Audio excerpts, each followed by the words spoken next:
remember that old river bank where we'd sit and let the world fade, with a gentle breeze through the willow tree, and the memories that we made.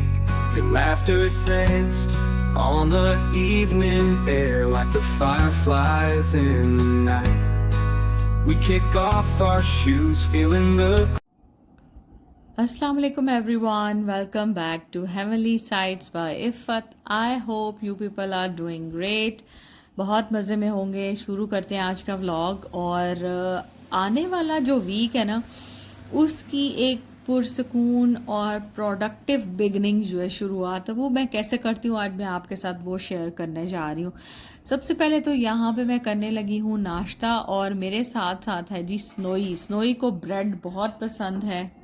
और नाश्ता मैं बहुत heavy किस्म का नहीं लेती, और आजकल तो वैसे भी गर्मियाँ हैं, थोड़ा सा हब्स वाला मौसम है, तो इसमें दिल नहीं चाह रहा था, तो एक स्लाइस और अंडा मैंने लिया है। लेकिन हाँ, चाय का बड़ा मग मुझे चाहिए होता है, और आराम से मैं अपनी चाय भी इंजॉय करूँगी। और साथ साथ मैं अपनी जो कैट है ना, इसको भी थोड़ा टाइम दूँगी, क्योंकि ये कैट जो है ना, आपके पास पेट्स अगर हैं तो आपको पता होगा कि ये बच्चों की तरह होते हैं, और ये भी टाइम मांगते हैं, और इनको कडल करना बहुत ज़रूरी होता है। और दिन में कई दफ़ा ये मेरे पास आती है।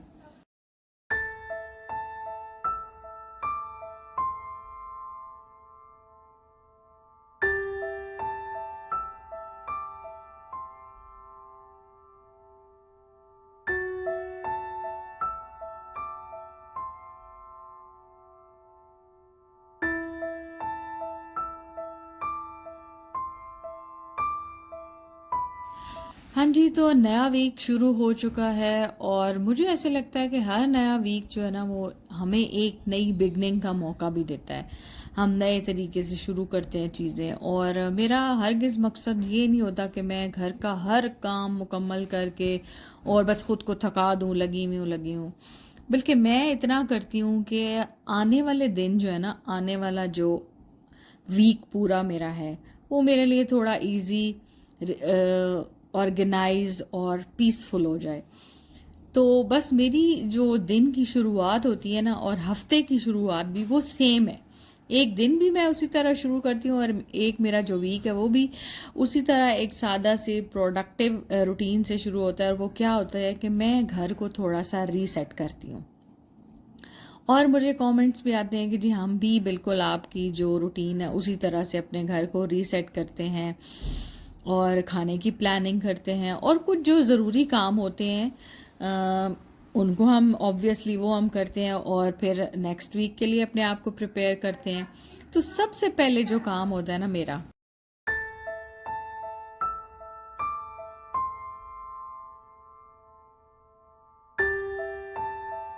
वो होता है घर को रीसेट करने का। मैं अपने घर को रीसेट करती हूँ, हर जगह को ऑर्गेनाइज करती हूँ। और यहाँ पे आप देख रहे हैं कि मैं ये जो मेरा कपड़ों वाला स्टैंड है, इसको मैं बाहर लेके जा रही हूँ। और रात को मुझे लगा कि बहुत तेज़ बारिश आएगी, और उस वजह से मैंने ये स्टैंड पूरा ही उठा के ना अंदर रख दिया था, क्योंकि पैंट्स थी जो कि गीली थी।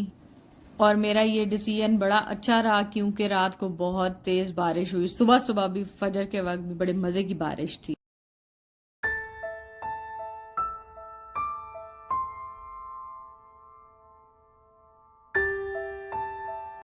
तो जी बात कर रहे थे हम घर को रीसेट करने की।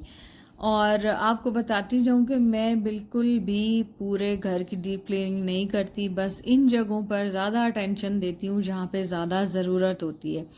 और कुछ काम जो होते हैं वो आपके रिचुअल्स की तरह होते हैं, जैसे बेड ठीक करना, कुछ चीज़ें जो इधर उधर पड़ी होती हैं उनको अपनी जगह पे रखना, किचन के काउंटर टॉप्स को साफ़ रखना, चीज़ें ऑर्गेनाइज करके रखना, और जो अननेसेसरी चीज़ें इधर की उधर आ जाती हैं उनको समेट के अपनी अपनी जगहों पे वापस रखना। और इससे क्या होता है कि ये छोटे छोटे जो काम है ना, एक छोटा सा रीसेट आपके घर को एकदम से नई लुक दे देता है, एकदम से आपका घर बहुत साफ सुथरा लगना शुरू हो जाता है।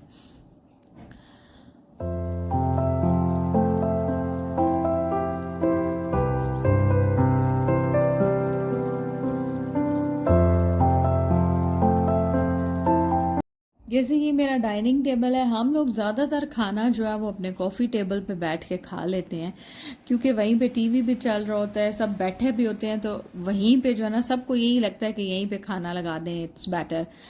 आराम से गपशप भी करते हैं, खाना भी खा लेते हैं, चाय भी हम वहीं पे पीते हैं। तो मेरे डाइनिंग टेबल को ना इतनी क्लीनिंग की ज़रूरत नहीं पड़ती है। वंस इन अ वीक मैं इसको बहुत अच्छे से डीप क्लीन कर देती हूँ, वरना डेली इसकी सिर्फ टेबल टॉप जो है ना, ये ग्लास ये साफ़ होता है। और ये भी एक दिन छोड़ के मैं इसके ऊपर से पूरी चीज़ें हटा के इसको साफ़ करती हूँ डेली। इसको भी इतना मुझे क्लीन नहीं करना पड़ता। तो प्लानिंग के साथ जब आप चलते हैं ना, तो आप पैनिक भी नहीं करते, और फिर आपको ये भी नहीं फील होता कि मेरा काम बहुत ज़्यादा है या बोरिंग हो गया है। तो बस इस तरह की जब मैं चीज़ें करती हूँ ना, तो फिर मेरा काम बहुत मज़े का होता है। और टेबल साफ़ हो गया, उस अब बारी आती है जो खुशबू की। और खुशबू के लिए मैं यहाँ पे जलाने लगी हूँ बखूर। ये कोयला मैंने रख दिया था इसके अंदर गरम करके, और इसके ऊपर डालेंगे, और ये गलाफ़े काबा की खुशबू है, बहुत अच्छी। एकदम से आपका पूरा घर महक जाता है। सुबह सुबह सफाई के बाद ये बड़ा जो है ना, एक सूदिंग सा काम लगता है आपको।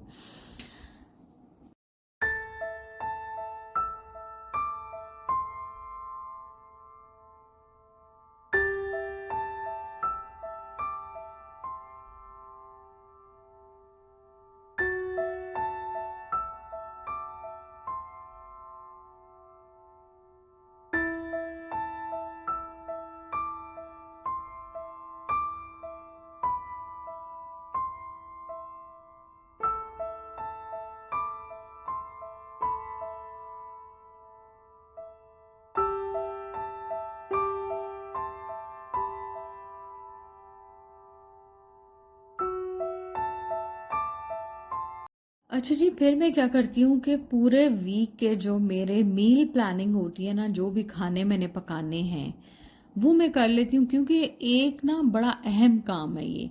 जब आपको पहले से कुछ अंदाज़ा होता है कि कौन से दिन क्या बनाना है, तो रोज़ रोज़ ये सोचने का प्रॉब्लम ही नहीं रहता कि आज खाने में क्या बना जाए।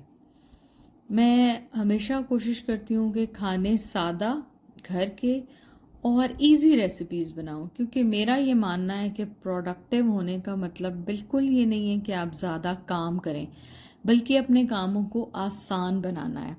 और साथ साथ आप यहाँ देख रहे होंगे, मैंने बनाया था जी पम्पकिन का हलवा। कद्दू लेके आई थी, हलवा कद्दू उसको कहते हैं, पम्पकिन कहते हैं। मैं अपनी अम्मी लोगों के घर से लेके आई थी, और उसकी रेसिपी मैं आपके साथ शेयर करूं कि उसको मैंने काट के धो के और दूध में बॉईल किया था। ठीक है, जब उसका दूध बिल्कुल खुश्क हो गया, फिर मैंने उसके अंदर चीनी डाली है। चीनी जितनी आप खाते हैं कम खाते हैं कम डालें, ज़्यादा डालते हैं ज़्यादा। और चीनी का जब पानी सूख गया था, फिर मैंने इसको देसी घी डाल के भुनाई कर ली है। और हम लोग इसको ना ज़्यादा इंजॉय करते हैं बग़ैर किसी नट्स के। अगर आप बनाते हैं चाहें तो आप ऊपर नारियल या जो भी ड्राई फ्रूट्स डाल लें, आपकी मर्ज़ी है।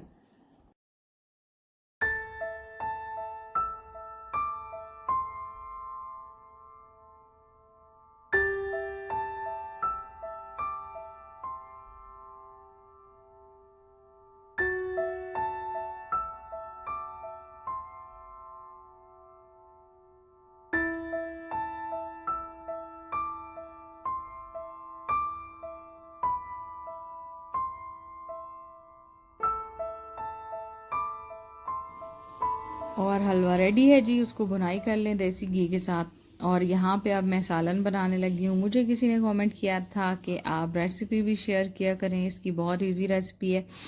प्याज की मैंने पेस्ट बना ली थी, अनियंस को काटें, 2 से 3 अनियन से, चिकन क्योंकि ज़्यादा था। उसकी पेस्ट बनाएं, ऑयल में उसको अच्छे से फ्राई करें। देन मैं इसके अंदर डालूंगी चिकन, चिकन डाल के फ्राई करूँगी अदरक लहसुन के साथ। उसके बाद मैं इसमें कुटी हुई लाल मिर्चें, पिसी हुई लाल मिर्चें, नमक, हल्दी डाल के भूनूंगी। फिर इसके अंदर हम धनिया डालेंगे खुश्क, और बहुत अच्छे से भुनाई करके टमाटर का पेस्ट भी मैंने डाला था मसाले डालने के बाद। हरी मिर्चें भी मैंने उसके साथ ही ब्लेंड की हुई थी। जब आप देखें ना कि बहुत अच्छे से भुन गया है, फिर चाहें तो दही डाल दें, नहीं तो नहीं, मैंने दही नहीं डाला था, ऐसे ही अच्छी ग्रेवी बन गई थी।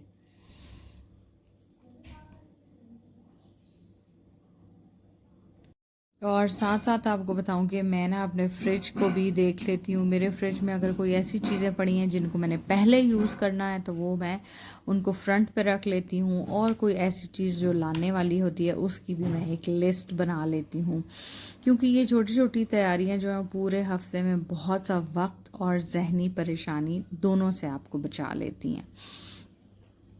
और ये जी इसके टमाटर का पेस्ट डाला, इसमें हरी मिर्चें मैंने ब्लेंड की हुई हैं, और मसाले मैंने आपको बता दिए क्या डाले थे। अच्छे से इसकी भुनाई करेंगे, और भुनाई करके एंड पे मैंने इसके अंदर गरम मसाला और मेथी भी डाली थी, और थोड़ी देर इसको हल्की आंच पे दम दे के छोड़ दिया था, ताकि बहुत अच्छे से जो है ना ऑयल या घी जो भी आपने डाला है वो ऊपर आ जाए।